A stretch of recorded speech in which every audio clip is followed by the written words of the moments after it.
The resilience and the hopefulness of the people of the Iceland is amazing. It's such an example. They have been flooded with the Fissure eruption, one of the most important towns in the southern part of the country, a center for fishing. Part of the town was burnt. The wall that they built around it actually is now covered partly by the lava, and they have already started to build pylons to draw the electric line to power the town, the greenhouses there. Iceland is an island.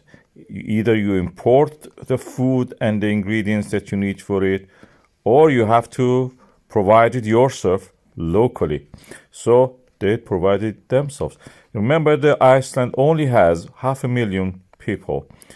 200,000 of them are in the age that they can pay tax, and the rest of it has to be, supplemented from somewhere. Although they don't have much money in that sense, but they spend it wisely. They try to save what they have, and that is an example for all of us. Compare it to, for example, another country, big country, how much wasteful they can be in whatever they do, and they don't provide much services to the citizens at the same time. That they have the wealth, but they don't do much for their own citizens. Citizens are left on their own. That's the reason they go for religion, because there is no support. Iceland is different. They care for their people, even against the most fearsome forces of nature. In this example, it is a volcano, which has practically burnt down and cracked the town of the Grindavik. I have a video which reviews all of these things, events happening over the past few years there.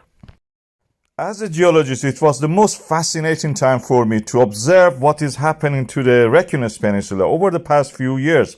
We had first the Fagradalsfjall in 2021, and this was something like this, erupting at the same time forming a huge crater. Then second came the Merardali volcano, again gone mad, this one, smaller but active, and it spread a lot of lava. Then came the Litli the earth is split like a zipper from the south to the north, and this one was very active, although smaller than the Fagradalsfjall, but bigger than Merardali. Then we had the Sundunka in the Svartsengi area. It was huge compared to Fagradalsfjall in a way. Then we have this Hagafell Grindavik eruption. It cut through the wall that we built to protect the town from the lava. It didn't work in that sense, but it worked in many other ways. And now we are having magma rising again. This is the chart shows the earthquakes. The ones that we have from the Grindavik, this fifth one, is the one you can see here, rising to the surface already. And already one is preparing to come near the harbor, and I believe it will probably erupt around the sports center. Also probably even into the harbor and into the sea. This is something to watch. That will be amazing. The land rise from the Sundunka was gentle. For the Hagafell was even more gentler. But this one is going to be sooner. The slope shows that it's already stepping upward very quick. Before the end of the January, we will have an eruption there. At the most, I think it's probably early days of the February. And this is the prediction that I will put on this. As a geologist, let's see how it is. But at the moment, if it continues like that, we will have eruption by the end of the January.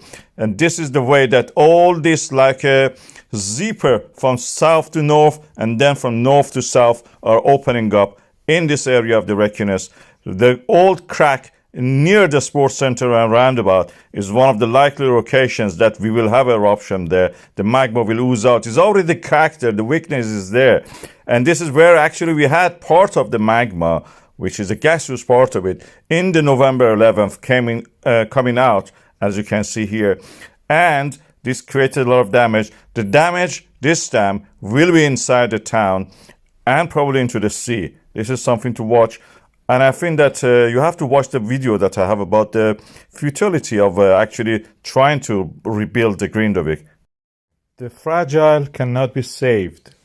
Grindavik has experienced the most astounding earthquakes we have seen so far in Iceland.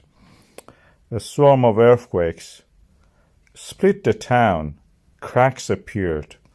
some of them 3 kilometers long. We are not trying to fill them up, but it's futile, I believe, because these cracks are not the cracks just created by the landslide, subsidence, things like that. This is land rising, falling down, and then rising back. This is tectonism. Mid-Atlantic ridge here is opening up. We are creating earth, new ground, by the magma rising to the surface. And in the process, these cracks will widen up and make pathway for the molten rock to come up. This is a rift valley situation where we have a rift opening up, the middle part falling, both sides are rising. This is what we see in Grindavik. This is historically what we see. There is a reason that there is a port there, a shallow water, safe enough for the ship to anchor there. There is a reason the two sides of it are higher than the middle part where the port is. And that is the process that has started not now, not this year, decades ago, probably millions of years ago. And nothing can fill up that crack. Otherwise, Grindavik will not exist. That port is there because this crack was created. And it is not going to be stopped. Nothing can fill it. It's futile. Saving Grindavik.